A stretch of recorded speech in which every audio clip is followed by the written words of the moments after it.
Again to my channel CBSE simplified. मेरा नाम है अनुपम मिश्रा। इस वीडियो में आज हम बात करेंगे जूलियस सीजर जो प्ले है विलियम शेक्सपियर का।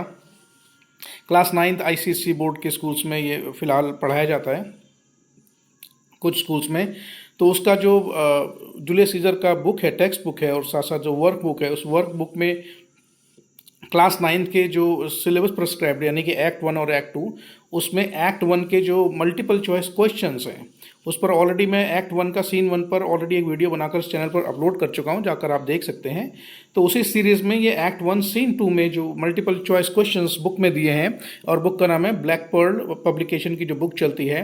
एक और बुक चलती है जिसका नाम एवरग्रीन पब्लिकेशन की एक बुक चलती है, जिसमें टेक्स्ट बुक और वर्क बुक दोनों अलग अलग हैं। उस पर ऑलरेडी मैं एक्ट 1 और एक्ट 2 जो क्लास 9th में प्रिस्क्राइब्ड है जूलियस सीजर का जो सिलेबस है, उस पर ऑलरेडी मल्टीपल चॉइस क्वेश्चंस के मैं वीडियो ऑलरेडी बनाकर अपलोड कर चुका हूं।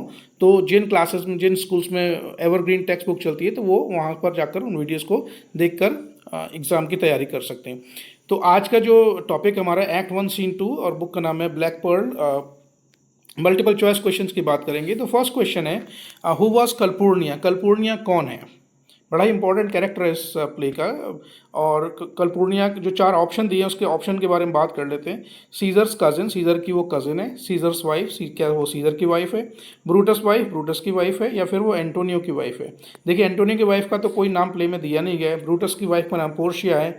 सीजर का कोई कज़न उसमें दिखाया नहीं गया है, और प्ले में सीजर की जो वाइफ है वो कलपूर्निया है। So therefore the correct answer to question number 1 is option B, Caesar's wife. Next question is beware the aides of March, who says this to whom? उसमें बड़ा फेमस लाइन आई है opening play के opening scene में, जब Julius Caesar जा रहा होता है प्रोसेशन में, उसको लीड करता हुआ। उसमें मार्क एंटनी उसके साथ है और बाकी सीनेटर्स उसके साथ हैं। तो वहाँ पर एक व्यक्ति मिलता है,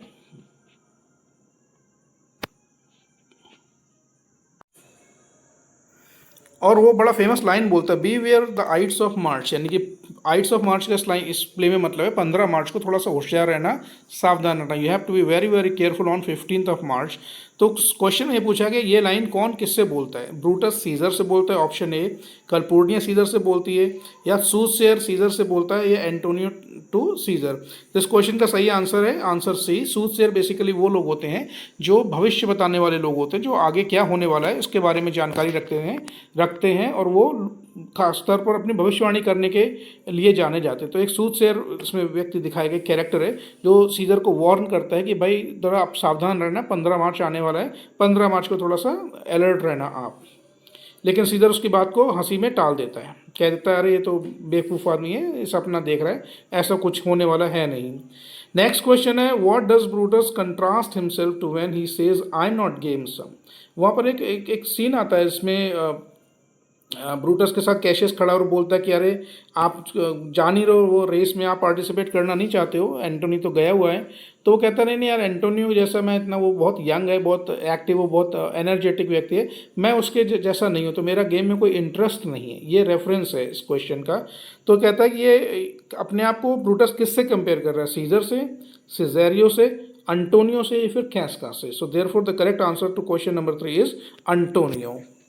नेक्स्ट क्वेश्चन है, which of these words best describe Antony's attitude towards Caesar when Caesar says do this it is perform? तो उसमें एक लाइन आती है ओपनिंग प्ले एक्ट 1 के सीन 2 में। तो सीजर उसको, एंटोनी को कुछ करने के लिए बोलता है, कुछ इंपॉर्टेंट काम, जब वो प्रोसेशन चल रहा होता है, फीस ऑफ लुपरकल का जो सीन है।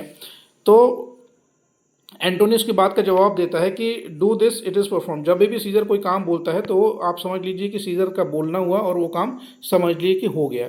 तो जब एंटोनी ऐसा बोलता है तो उसका एटीट्यूड क्या है? Is he showing respect, is he showing love, या फिर ओबीडियंस, बड़ा आज्ञाकारी वो बनकर दिखा रहा है, या फिर सर्वाइल एटीट्यूड है? सर्वाइल का मतलब जैसे कोई व्यक्ति किसी की गुलामी कर रहा है, उसकी हर बात को मानता है, हर बात को बिना किसी आर्गुमेंट के एज इट इज़ फॉलो करता है, तो उसको सर्वाइल एटीट्यूड बोलते हैं। तो इस क्वेश्चन में उसका एटीट्यूड कैसा है? तो इस क्वेश्चन का सही आंसर है सर्वाइल एटीट्यूड है एंटनी का। किसके प्रति? सीजर के प्रति। नेक्स्ट क्वेश्चन है, what conclusion does Cassius come to when Brutus says I do not fear the people choose Caesar for their king? तो जब कैशियस और ब्रूटस आपस में खड़े होकर बात कर रहे होते हैं, तो ब्रूटस कुछ एक लाइन बोलता है कि मुझे ऐसा डर लगता है, मुझे ऐसा लग रहा है कि हो सकता है कि आने वाले समय में people choose Caesar as their king. हो सकता है कि लोग, देश की जनता सीजर को अपना राजा बना ले। तो कैसियस इस बात का क्या कंक्लूजन निकालता है? Brutus is afraid of Caesar, Brutus Caesar से डरा हुआ है। Brutus wants to be the king, Brutus खुद राजा बनना चाहता है। Brutus hate Caesar, Brutus Caesar से नफरत करता है। ऐसा प्ले की शुरुआत में तो कहीं हमें ऐसा देखने को मिलता नहीं है। Brutus does not want Caesar to be king, Brutus नहीं चाहता है कि किसी भी कीमत पर कि सीजर किंग बन जाए, रोमन साम्राज्य का राजा बन जाए, ऐसा वो बिल्कुल नहीं चाहता है। Therefore the correct answer to question number 5 is option D. Next question, what is Cassius trying to imply when he tells Brutus, it is true this god did shake with fever in Spain? तो इसमें एक episode आता है, एक दृश्य आता है जिसमें कैसियस सीजर के बारे में ये बताने की कोशिश कर रहा है that Caesar is just an ordinary man, कोई बहुत बड़ा भगवान नहीं है। और एक बार उसको स्पेन में था, बहुत तेज बुखार आया था, he was travelling just like a common and ordinary man. लोगों ने उसको इतना बड़ा बना दिया है, लेकिन वो एक साधारण सा आदमी है। तो इस बात का कहने का मतलब वो क्या कहना चाह रहा है? कैसियस ब्रूटस के बारे में क्या कहना चाह रहा है? Option A, that Brutus is an ordinary man, that Caesar is an ordinary man, Caesar एक साधारण व्यक्ति है, कोई बहुत बड़ा भगवान तो है नहीं। Caesar is a coward, Caesar बहुत डरपोक है। Caesar can die like all other humans, Caesar की मृत्यु भी बाकी लोगों के जैसी ही होगी, जैसे सब मरते हैं वैसे वो भी मरेगा। And Caesar has no kingly qualities, Caesar में राजाओं वाली कोई क्वालिटी नहीं है। तो जैसा कि मैंने बोला, इस क्वेश्चन का सही आंसर है वो है option A, that Caesar is an ordinary man. जैसे बुखार सबको आता है, बुखार में सब लोगों को परेशानी होती है, तो वो भी एक आम इंसान के जैसा ही है, उससे ज़्यादा वो कुछ नहीं है। नेक्स्ट क्वेश्चन है, he does bestride the narrow world like a colossus, who is being described here by whom. ये जो लाइन है, ये पूछा गया कि किसके बारे में बोली गई, कि वो इतना बड़ा हो गया है कि वो हमारी जो छोटी सी दुनिया है उस पर एक कोलोसस के जैसा, कोलोसस की एक स्टैच्यू, ब्रॉन्ज की स्टैच्यू है, दुनिया में वर्ल्ड के वंडर्स में आती है कोलोसस की। आप गूगल में सर्च करेंगे तो ये आपको उसको इमेज भी दिख जाएगा। तो ये कह रहा है कि भाई किसके बारे में बात हो रही है, कौन बोल रहा है? सीजर के बारे में बात हो रही है, एंटोनी बोल रहा है, फर्स्ट ऑप्शन। एंटोनी के बारे में बात हो रही है, कैसियस ऐसा बोल रहा है। सीजर बोल रहा है ब्रूटस के बारे में, या फिर सीजर के बारे में बोला जा रहा है और ये बात कैसियस बोल रहा है। तो इस क्वेश्चन नंबर 7 का सही आंसर है कैसियस, यानी कि कैसियस ये सेंटेंस बोलता है, किसके बारे में बोलता है? He is referring to Julius Caesar. Question number 8, according to Caesar what kind of man have lean and hungry look. Caesar का जो ऑब्जर्वेशन है किसके प्रति? कैसियस के प्रति। वो क्या कहता है कि कैसे लोग जो होते हैं, जो बहुत दुबले पतले और भूखे नंगे से दिखते लोग, दुबले पतले से वो व्यक्ति होते हैं, वो अक्सर उसका जो मतलब एक ऑब्जर्वेशन है कि भाई ऐसे व्यक्ति कैसे हो सकते हैं? ब्रेव मैन हो सकते हैं, बड़ा बहादुर होते हैं, लॉयल होते हैं, बहुत वफादार व्यक्ति होते हैं। डेंजरस मैन, बहुत खतरनाक होते हैं।